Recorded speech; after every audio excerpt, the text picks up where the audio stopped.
It was nearly the 4th of July. All the engines were excited, delivering their loads and helping to prepare for the festivities. All except for Larry. You see, not too long ago, Larry tried to help Tiera, the 060 switcher that works on the Allentown Terminal Railroad, by giving her a break so she could see his branch line.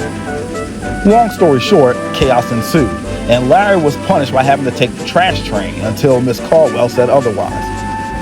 Each day he collected the trash cars and made his way to the landfill. The only good thing about this, I guess, was he had to travel on the Terminal Railroad and got to see Tiera a little more often. "How are you doing today?" Tiera asked Larry one afternoon. "Horrible," he huffed. "These trash cars are smelly and grumpy.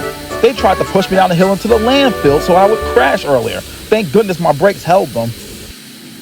The next night when Larry arrived back at the sheds, things didn't get any better. "The trash engine's home," smirked Coletta. "Phew," remarked Taylor. "We know you're dedicated, Larry. We didn't have to bring work home with you." "It wasn't my choice," grumbled Larry. "Driver normally takes me for a hose down after taking the trash train. But today I ran late and got held up by the drawbridge, so we didn't have time." "Well, next time, don't be late," chuckled Christian. "I suppose," said Milton pompously, "we make Larry sleep outside. Some of us take important passenger trains, and we can't go to the station smelling like that." Larry was going to retort, but Miss Caldwell showed up. "Right before the 4th, a special train called the Independence Limited will be running. And what time do I pick it up, Miss Caldwell?" Milton asked. "Milton, you're not pulling it," Miss Caldwell said, almost amazed Milton had jumped in and said that. "Our railroad will be the last stage of its 4-day journey. A locomotive known as a Royal Hudson will be bringing it. The Limited will also be bringing special cars that Bullet will pull with him into parade when he's leading it." All the engines groaned. "With a name like that," said Christian, "it has to be the most conceited engine of all." "I can't stand engines like that," huffed Milton. The others wanted to say something so bad, but decided it wasn't worth it. A few days later, Larry was at Otisville with a caboose. He was told to pick up a local train. "At least it's not garbage," he said to himself. He then heard an unfamiliar whistle. That must be the Independence Limited. And sure enough it was. A streamline engine pulled in alongside him. "Good morning," the engine said cheerfully. "Huh," Larry hummed. "I didn't think you spoke to peasants." "Peasant?" said the engine, surprised. "I don't see you as a peasant at all." "Huh, I'm shocked. Aren't you a Royal Hudson?" The engine chuckled. "My brothers and sisters get that a lot. Just because we're named Royal Hudsons, we're not actually royalty. We're good on fast passenger trains, but my brothers and sisters and I don't mind getting down and dirty on a freight train on occasions. I'm very honored to visit your railroad and to bring the special cars that's going to be used in your parade on the 4th of July." "I'm sorry I was rude," apologized Larry. "I'm just going through something right now." "I'll have some time before I head to your big station. You care to talk about it?" "No, not really," Larry said quickly. "Well," said the Royal Hudson, "I could tell you this. No matter how bad a situation is, things will work out and get better in the end. You'll see." And once given the all clear, the Royal Hudson departed, leaving Larry feeling a little bit better.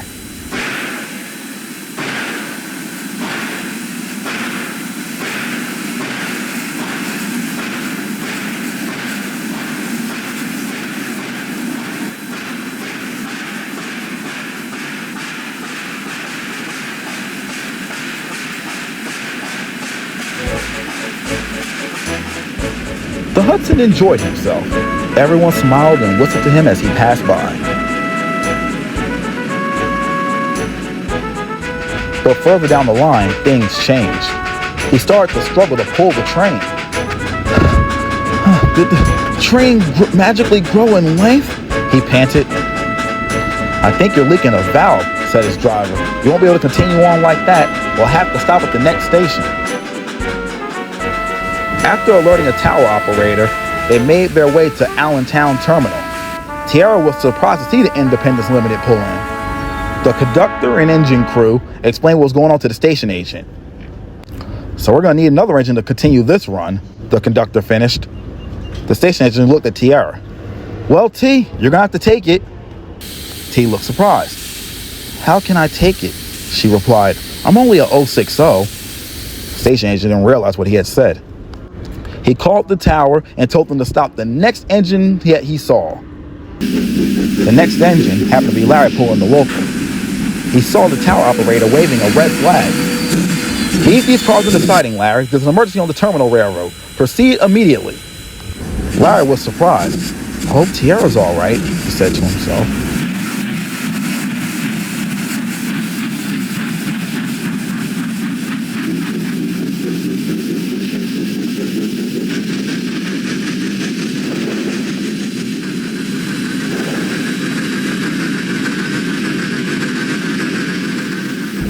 Larry was shocked to see the Independence Limited stop there. The crew explained to him what happened and told him that he was to double-head the train with Tiera. Larry and Tiera were most excited. They were soon coupled up and they began to perform a brake test. Good luck, you two, said the Royal Hudson. Thank you, replied Larry with a smile. Are you ready, Tiera? Sure, she said with a smile. And once the conductor gave the high ball, they proceeded. They puffed carefully over the terminal railroad's tracks and onto the open line. Larry and Tiera enjoyed themselves immensely.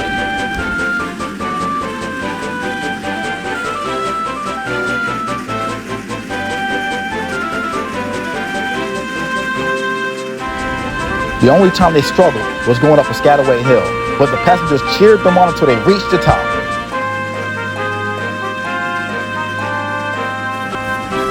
After that, everything else was downhill until South Plainsville Station.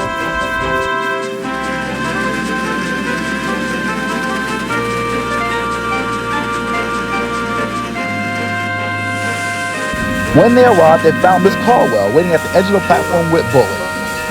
When they stopped, all the passengers cheered and hollered, "Thank you, Larry. Thank you, Tiera." "Well done, you two," said Miss Caldwell. "I'm really proud of you both." "Thank you, ma'am," Larry and Tiera said together. "I think a reward is in order," Miss Caldwell added.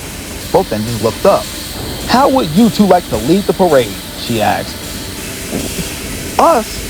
said Larry. "Tiera and I lead the parade? That sounds fun," smiled Tiera. "But I thought Bullet was supposed to lead it." Bullet grinned at the two engines. "I know I was," he said, "but there's always next year. After what you two did today, you definitely deserve it. You're heroes."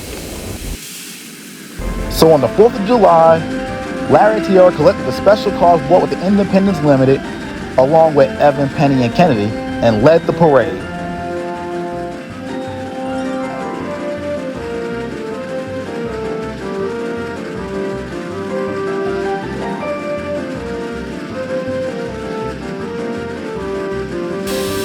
Then that night they gathered with the other engines to watch the fireworks at Otisville.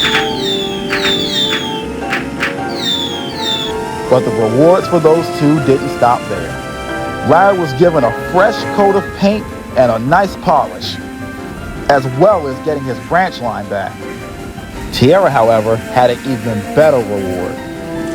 Miss Caldwell decided to give her scheduled breaks away from the terminal railroad so she could stretch her wheels. Tiera was happy about this. She could be found either on the main line doing local switching or on one of the branch lines pulling freight trains and even the occasional passenger train.